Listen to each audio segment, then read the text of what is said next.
오늘 주신 하나님의 말씀은 누가복음 23장 44절에서 49절까지 말씀입니다. 누가복음 23장 44절에서 49절까지 함께 읽겠습니다. 때가 제6시쯤 되어 해가 빛을 잃고 온 땅에 어두움이 임하여 제9시까지 계속하며 성소의 휘장이 한가운데가 찢어지더라. 예수께서 큰 소리로 불러 가라사대 아버지여 내 영혼을 아버지 손에 부탁하나이다 하고 이 말씀을 하신 후 운명하시다. 백부장이 그 된 일을 보고 하나님께 영광을 돌려 가로되 이 사람은 정령 의인이었도다 하고 이를 구경하러 모인 무리도 그 된 일을 보고 다 가슴을 두드리며 돌아가고 예수의 아는 자들과 및 갈릴리로부터 따라온 여자들도 다 멀리 서서 이 일을 보니라. 아멘. 장례식 설교는 설교 중에 제일 어려운 설교입니다. 이 고인을 평소에 알던 사람이 아니면 장례식 설교를 제대로 하기가 어렵습니다. 특별히 고인을 전혀 모르는 상황에서 무슨 말을 할 수 있겠습니까? 고인을 기리는 말을 하겠습니까? 고인에 대한 슬픔을 표현하겠습니까? 예수님이 평소에 나사로를 아시니까 그 무덤 앞에 가서 눈물을 흘리셨지 모르는 사람이라면 예수님도 그 슬픔을 공감하기가 어려운 것입니다. 그런데 장례식 때 뭐라고 말을 하는 것이 적절하냐? 고인이 천국 가셨습니까? 라고 말하겠습니까? 아니면 고인이 천국에 못 가셨습니까? 라고 말하겠습니까? 후자를 말했다간 유족들에게 얻어맞습니다. 전자를 말한다고 유족들이 위로를 얻는 게 아니에요. 천국에 안 가셨기 때문에 슬퍼하는 게 아니고 헤어지는 것이기 때문에 슬퍼하는 것입니다. 헤어짐. 그렇기 때문에 우리가 천국을 믿더라도 당장 천국에 가는 것에 대해서 꺼리는 이유는 가족들에게 그것이 얼마나 상심이 될 것을 알기 때문에 그런 것입니다. 그러면 사람이 죽은 후에 어디를 가느냐? 어떻게 되느냐? 아마 성도들 중에는 목사님, 천국이 있다는 것을 내게 증명해 주세요. 이렇게 요구하는 사람이 있을지 모르는데 그건 목사에게 요구할 수 있는 게 아니에요. 왜냐하면 목사도 못 가봤기 때문에 본인도 못 가봤어요. 환상 중에 천국을 가봤다고 주장하는 사람을 신뢰할 수 없습니다. 왜냐하면 그게 주님이 주신 환상이었는지 아니면 망상이었는지 스스로의 상상이었는지 어떻게 알겠습니까? 가사 상태에서 내세를 보고 돌아왔다고 주장하는 사람들, 그것이 진짜 내세를 보고 온 것이었는지 아니면 혼수 상태 중에 꿈을 꾼 것인지 논란이 많습니다. 한 가지 분명한 것은 많은 사람들이 이러한 경험담에 몰입합니다. 그 이유는 확인하고 싶기 때문에 그런 것입니다. 도대체 인간이 죽은 후에 무엇이 기다리고 있는지를 확인하고 싶은 것입니다. 예수님은 그냥 천국과 지옥에 대하여 말씀하지 않고 죽은 자의 부활에 대해서 말씀하셨고 심판에 대해 말씀하셨습니다. 그렇기 때문에 만일 교회가 그냥 천국과 지옥에 대해서만 가르친다면 그것은 비성경적으로 가르치는 것입니다. 타종교에서도 다수의 편차가 있지만 그런 식의 천국과 지옥의 베리에이션을 가르칩니다. 극락이라고 부르기도 하고 낙원이라고 부르기도 하고. 그렇기 때문에 만일 교회가 똑같이 가르친다면 타종교와 다를 바가 없는 것입니다. 예수님은 특별히 죽은 자의 부활에 대해서 말씀하셨어요. 나는 부활이요 생명이니 나를 믿는 자는 죽어도 살고, 죽은 자의 부활에 대해서 말씀하셨고, 심판에 대해서 말씀하셨고, 새 하늘과 새 땅, 새 예루살렘에 대해서 말씀하셨습니다. 그렇기 때문에 우리가 사도신경으로 신앙을 고백할 때마다 저리로서 산 자와 죽은 자를 심판하러 오시리라, 죄를 사해 주시는 것과 몸이 다시 사는 것과 영원히 사는 것을 믿사옵나이다 라고 고백하는 것입니다. 그런데 우리가 몸이 다시 사는 것, 그리고 마지막 심판은 예수님이 재림하실 때에 이루어지는 것인데, 예수님이 언제 재림하실지 알 수 없고 요원합니다. 거기에 우리의 고민이 있습니다. 2000년이라는 세월이 지나갔지만 예수님의 재림은 요원합니다. 대부분의 성도들은 과거에 자기가 살아있는 동안에 오시리라고 생각을 했지만 주님은 오시지 않았습니다. 우리만 예수님을 기다리는 것이 아니고 믿음 안에서 죽었던 수많은 사람들이 예수님의 재림을 기다리고 있습니다. 그런데 예수님이 언제 오실는지 우리는 알 수 없습니다. 만일 무기한 연장이 된다면 그때는 우리가 기독교의 종말론을 어떻게 이해해야 되느냐? 예수님의 재림이 무기한 연장이 된다면 죽은 자의 부활, 마지막 심판도 무기한 연장이 된다는 말입니다. 우리가 그동안 통일이 곧 오기를 간절히 기다렸지만 통일은 아직 오지 않았고 앞으로도 언제 올는지 알 수 없는 것처럼 예수님의 재림도 무기한 indefinitely 연기된다면, 그렇다면 그리스도인이 죽은 후에 어디로 가며 어떻게 될지 우리가 어떤 확신을 가지고 알 수 있느냐?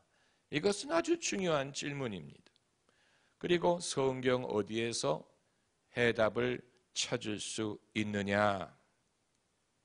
해답이 될 만한 구절들이 많이 있지만 예수님이 운명하실 때 하신 기도문에서 우리는 해답을 얻습니다. 예수님이 운명하시기 직전에 하신 말씀이 바로 오늘 본문 46절에 예수께서 큰 소리로 불러 가라사대 아버지여 내 영혼을 아버지 손에 부탁하나이다 하고 이 말씀을 하신 후 운명하시다고 했습니다. 죽음을 눈앞에 두고 예수님이 하신 기도가 내 영혼을 아버지 손에 부탁하나이다. 이 말씀은 시편 31편 5절에 있는 말씀을 인용한 것입니다. 그러니까 구약 성경에도 넷에 대한 믿음이 있었다는 얘기예요. 유대인들이 구약 성경에서 넷에 대한 믿음이 없었다고 주장하는 사람들은 그것이 감추어져 있었던 것이지 없었던 것이 아니에요. 그 인자하심과 선하심이 정녕 나를 따르리니 내가 아버지 집에 영원히 거하리로다. 영원히 거할 하나님의 집, 이건 내 세대한 신앙이고 내 영혼을 주의 손에 부탁하나이다. 이것도 내 세대한 믿음이.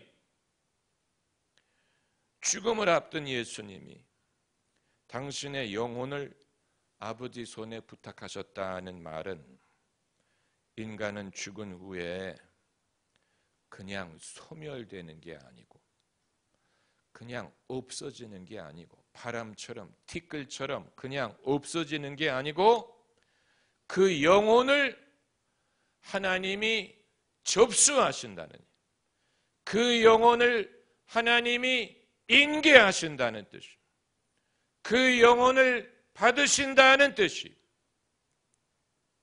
미성년자가 국제항공편을 타고 여행을 하는 것은 금지되어 있습니다. 여러분 그 사실을 아시죠? 미성년자가 혼자 비행기를 타고 해외여행하는 것은 금지되어 있습니다. 누군가 성인이 같이 가줘야 됩니다. 아닌 경우에는 항공사 직원이 그 미성년자 아동을 인계해서 목적지 공항에서 기다리는 어른에게 인계하게 되어 있습니다. 그게 국제적인 법이. 그렇게 하는 것처럼 사람이 이 세상을 떠날 때 누가 우리의 영혼을 하나님의 손에 인계해 줄 것이냐. 우리가 마치 비행기 타고 여행하는 것과 같은데 우리 모두는 다 미성년자와 같아요. 혼자 여행할 수가 없어요. 누군가가 우리를 데리고 가줘야 되는데 누가 우리를 데리고 가느냐, 누가 인계하느냐, 그 역할을 하시는 분이 예수님이 우리의 대제사장이라는 말은 우리가 이 땅에서 예배할 때 예수님을 통하여 우리의 예배가 하나님께 상달되는 것뿐만이 아니고 우리가 이 세상을 떠날 때 우리의 영혼을 하나님의 품에 인계해 주시는 분이 예수님이라는 뜻입니다. 그렇기 때문에 우리도 예수님처럼 기도해야 됩니다. 내 영혼을 아버지 손에 부탁하나이다. 그럼 아버지가 우리의 영혼을 받으신 후에는 우리가 어떤 식으로 존재하느냐? 거지 나사로가 죽은 후에 아브라함의 품에 있었다고 한 것처럼 우리가 죽은 후에 우리의 영혼이 하나님의 품에 있습니다. 그게 구체적으로 무슨 뜻입니까? 그건 물어보지 마세요. 주님의 품에 있습니다. 그게 어떤 형태인지 예수님이 누가복음 20장 35절에서 말씀하셨습니다. 누가복음 20장 35절을 보시면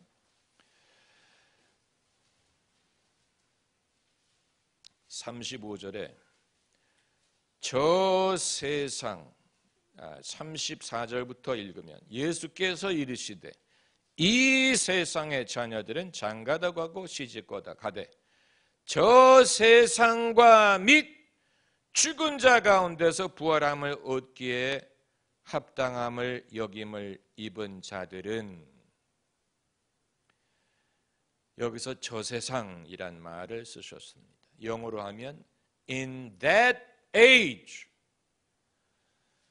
반대로 우리가 사는 이 땅은 34절에 있는 대로 이 세상, this age, in this age.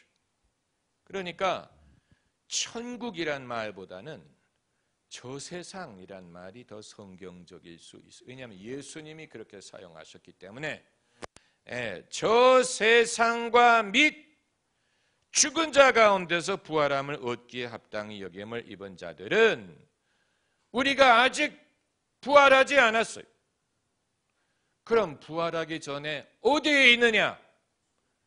저 세상에 있는 것.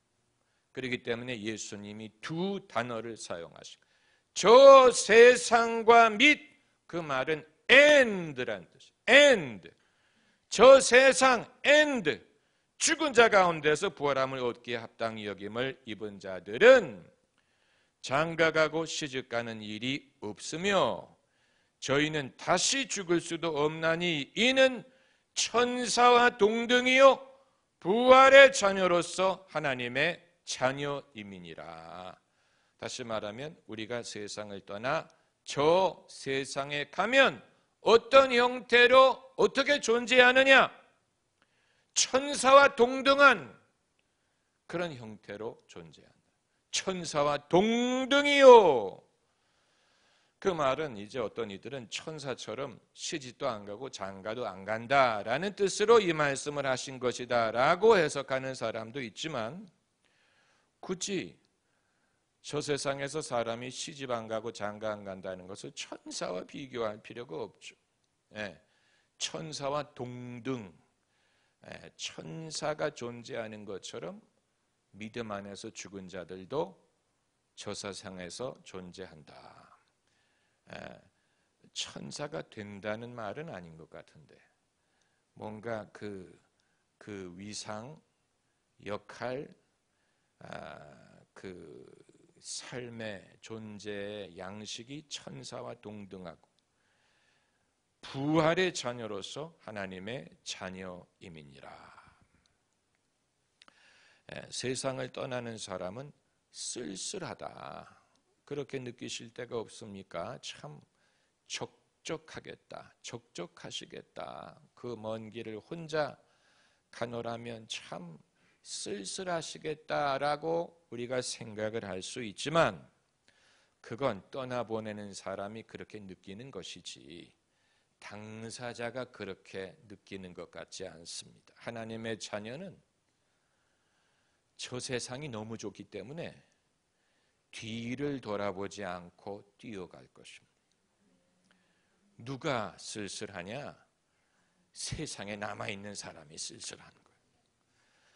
가는 사람은 전혀 쓸쓸하지 않아요. 주님이 받아주시기 때문에, 주께서 그의 영혼을 받아주시기 때문에 쓸쓸할 시간이 없어요. 누가 쓸쓸하냐? 남아있는 우리가 쓸쓸하고, 우리도 그렇기 때문에 가는 날이 옵니다. 우리의 영혼을 아버지 손에 부탁, 참 좋은 말이에요. 부탁하나, 위탁한다라는 뜻인데, 부탁한다. 내 영혼을 아버지 손에 부탁하나이다. 누가 정말로 쓸쓸하냐? 자기의 영혼을 부탁할 데가 없는 사람이 쓸쓸하다. 하나님을 모르고 예수님을 모르는 사람은 세상을 떠날 때 자기의 영혼을 부탁할 데가 없어요. 누구에게 부탁합니까? 그 영혼의 고적함, 그것이야말로 구원 얻지 못한 사람의 가장 큰 비극 중에 하나일 것입니다. 그 영혼의 고적함. 애들이 밖에서 놀다가, 요즘은 밖에서 노는 애들이 없어요. 다 학원 가거나 핸드폰 하느라고 바빠. 옛날에는 밖에서 놀았어요. 그래서 엄마가 해질 때가 되면 데리러 나왔어요. 얘야, 들어와라. 그래서 하나 둘 놀던 애들이 들어가기 시작합니다. 엄마가 부르는 애들은 들어가. 그런데 돌아갈 집이 없는 애들은 아무도 불러주지도 않고 갈 데가 없어요. 그게 고적함이죠.